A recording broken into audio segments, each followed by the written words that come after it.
Yo, what's good guys, it's Armegon and welcome back to my channel.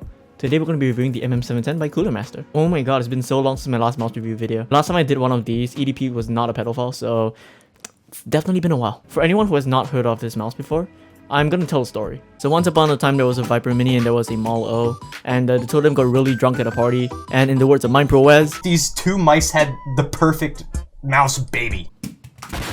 the Viper Mini got pregnant. So what I'm trying to say is it takes the good features of the Mall O and the Viper Mini and combines it into this one mouse. And to top it off, it's cheaper than both mice, so that's very interesting.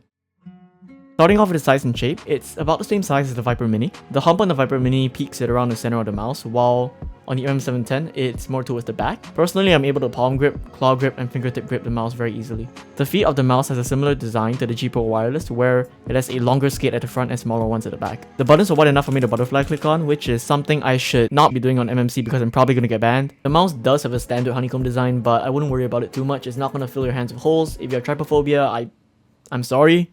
It is an optical sensor, not an LED one, so you can actually track well. Don't worry about that. Cable is okay. It seems to have a bit of a hard time getting straight. I don't know if it's something to do with me buying this during Pride Month or something, but my cable is attached to a monitor behind. No, what? My cable is attached to a mouse bungee behind the monitor right now, but even without the mouse bungee, I don't really notice the cable too much unless I'm flicking it around like, at the speed of light. But yeah, it's a decent cable. It's light, it bends easily. The mouse does have a debounce timer, and as you can see, I have it set to 4ms and I can double click pretty well.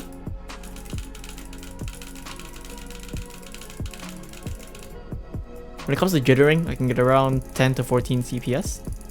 However, it's hard to make it consistent because the mouse button is a bit resistant and hard to press down with a lot of post travel.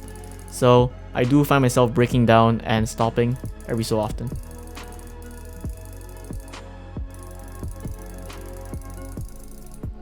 The mouse can drag click decently, and this mouse button here does have grip tape and it definitely helps, so I would highly recommend getting grip tape.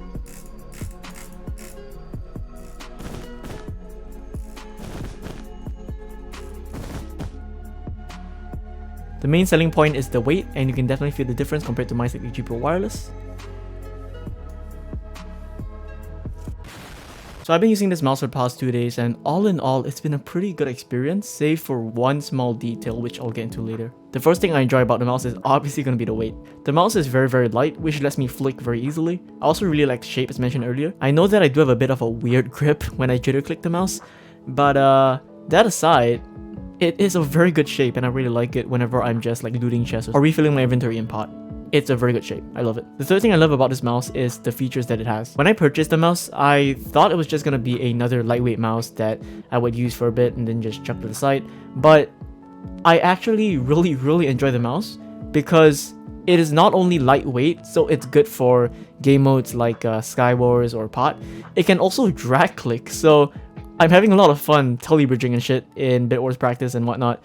Definitely very fun to use. Personally, I don't like butterfly clicking that much because I find it a bit cheap, but when I did butterfly on the mouse against friends and whatnot, I have to say that it is very easy to butterfly on, and it is very easy to track with when you're butterflying. Now comes the one downside that a mouse has, and this really bugs me because if it didn't have this, it would be the perfect mouse. Like I mentioned before, the clicks on this mouse are bad. They're not good switches at all. You can probably tell from these clips that my aim is a lot shakier compared to how it normally is in my other videos, and that's because I need to use so much force and effort to actually click on the mouse and consistently click my 10 or 12 CPS that my aim is getting thrown off, so it kind of defeats the purpose of the lightweight when I'm jitter clicking. In game modes like Skywars where I can click in burst instead of constantly clicking 12 CPS, it's not as obvious, but later on in the click sound segment on this video where I play pot, you will see that my aim is definitely a lot more shaky compared to how it normally is on the Superlight or the Jitter wireless. However, I can't really compare it to those mice since they're literally 3 times the price of this one. This is 40 bucks and the Superlight's about 150.